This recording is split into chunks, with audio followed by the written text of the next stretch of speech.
Today, Precarious plays Lost Kingdoms 2.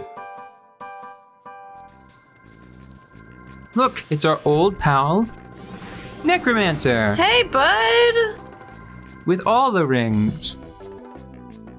It's a pretty cool design. There's a card that I'm not sure if I want to try to use. It's this thing. Ooh. Someone has piqued that middle one's interest. Look at them eyes. You talking to me? Oh, that's definitely the face of someone that got called on while they were like they were in the middle of doing something they thought was sneaky. Yeah. Huh? Texting? What? Not me. So, with papyruses. It's papyrus. so its regular attack I think is just strong, but then its alternate attack kills friendly creatures, and then nearby enemies take damage equal to the hit points lost. So maybe just its regular attack is good enough to consider using. And I think I have enough experience that I could duplicate death, so I can go ahead and make one. Because I also want to see what its 3D model is like. Wouldn't it be so cool? We started talking about what it might... Like what a sequel would look like? Yeah, and these moments with 3D models would be pretty cool, but imagine if every time you pulled up a card, it was like a moving card. Ooh. Like you could see the 3D model like trapped in the card doing like a little spooky animation of some kind. Just a few frames would add a lot. Yeah, like GIF style. Like not much, just like... You know what would be really cool? What? So whenever you were highlighting it, if it would do its little animation constantly, yeah, but every like 10 seconds, if you were looking at a whole field of them like on this screen, yeah, if one of them would just be chosen to move at random for just like a second or two. Yeah, it would bring so much life into this deck because like, yeah, it's a deck of things that you can summon, but you know how much cooler it is to see a little GIF that has almost nothing going on than it is to see the same still image, you know? Yeah.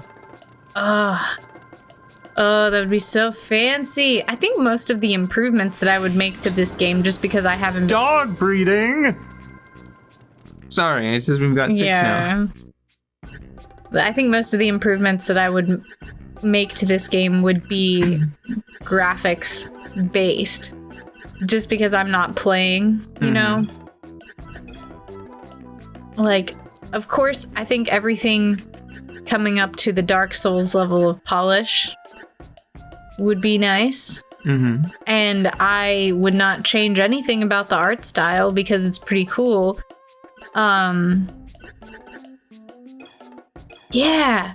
Yeah, and you know, like the frames around the corners of the cards there. Yeah. Like if you just redrew the same card and had that, the frames feel like a little bit like they're holding things in, especially with that eye in the corner.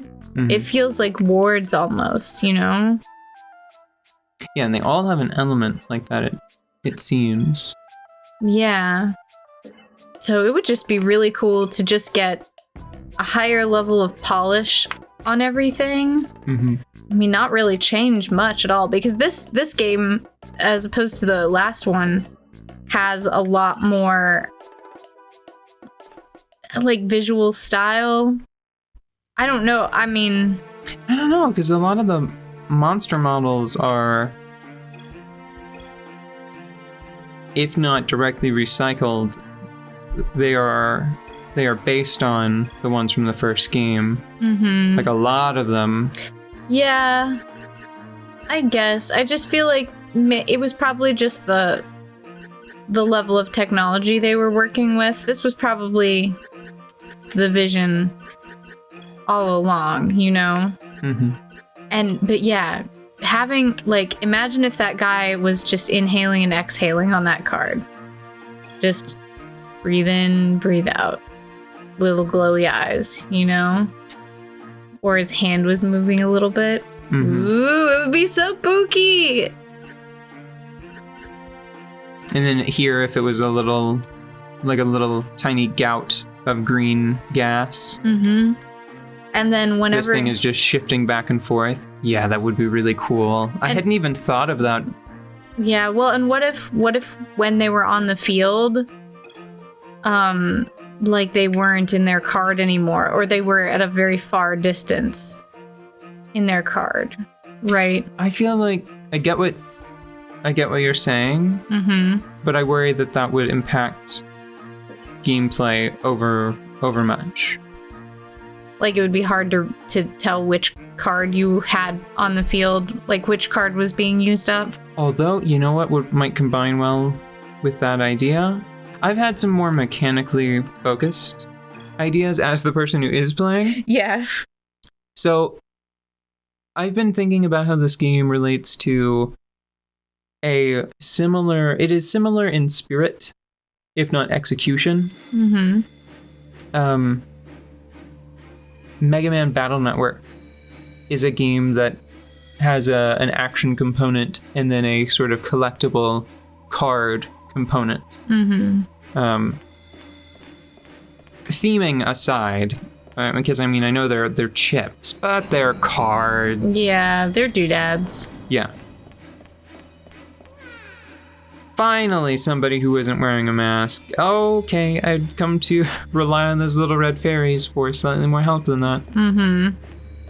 Huh, more faces, huh? Oh, and it's opening and closing its mouth. Excellent! That's fine.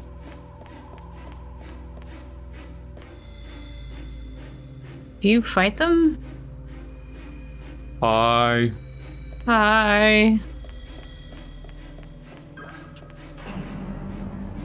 Yeah, now I'm thinking about things leaving their cards.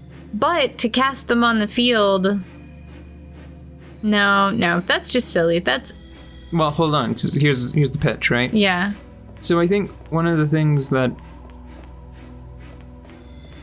is interesting about Battle Network, Mega Man has a lot more core functions. If you are not using a chip, then you are probably trying to very precisely move on the field, or you're using the Mega Buster to get in a little bit of chip damage, or you're using, starting with the second one, you're probably trying to use one of your style features, like a special block. Like, remember how in the second one I had a defensive style that had a shield built in, and I could try to block attacks with it? I feel like... Thanks for the compliment. I feel like this game could benefit from the Rune Master you play as having a few more always-on elements. So here's the pitch. One of the face buttons, is sacrificed on the altar of... sounds like a spooky combo. One of the face buttons is sacrificed on the altar of a core attack. Don't like that. Well, let's see if I get locked in here. Yeah. Immediately. Whoa. Nope, this is fine. I'm just gonna throw down one of these, and then whenever they turn their attention... Okay, now I just gotta time it. Okay. Gosh, what is that thing in the robe?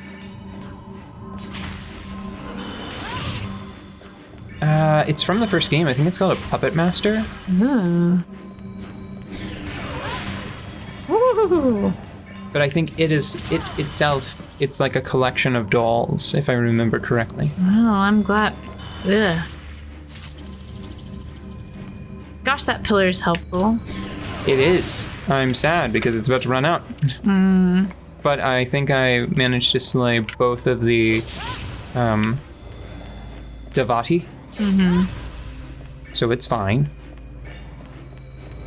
I'm trying to get this is rude of me, but I'm trying to get a look up its skirt. Yeah. Because I think if you look... It's at least 2 bodies. Yeah, I think it's like a puppet riding on a second puppet. Well, I already took the damage, though. Spooky. Or it's like a puppet. I think it might be like a child-sized puppet. And then the hands, it's like armor from like it's just like gauntlets and pauldrons. Mm-hmm. Okay, I need to think about how I'm going to defeat this thing. I think I'm going to use a classic Dryad. Oh, it didn't follow me. I think I'm going to use a classic Dryad Banshee combo as soon as one comes up. Here we go. All right, are you ready? You ready for this? Yeah. Oops. One more. Gonna do. There we go. All right. Is it gonna open now? I don't like how that thing fell down. It definitely looked like cut strings. You gonna open for me, buddy? No, one of those boxes is a mimic. For sure. I have to interact with the scroll. I'm gonna heal. Okay. Good plan. Because you know one of those is a mimic. One of those is probably something like a mimic. Yeah. And it's probably the door. Listen, man, we gotta talk about this. I hate mimics! This mimic fear that you have, I think it's holding you back in life. But any one thing could be a thing with teeth instead. Like, it's terrifying.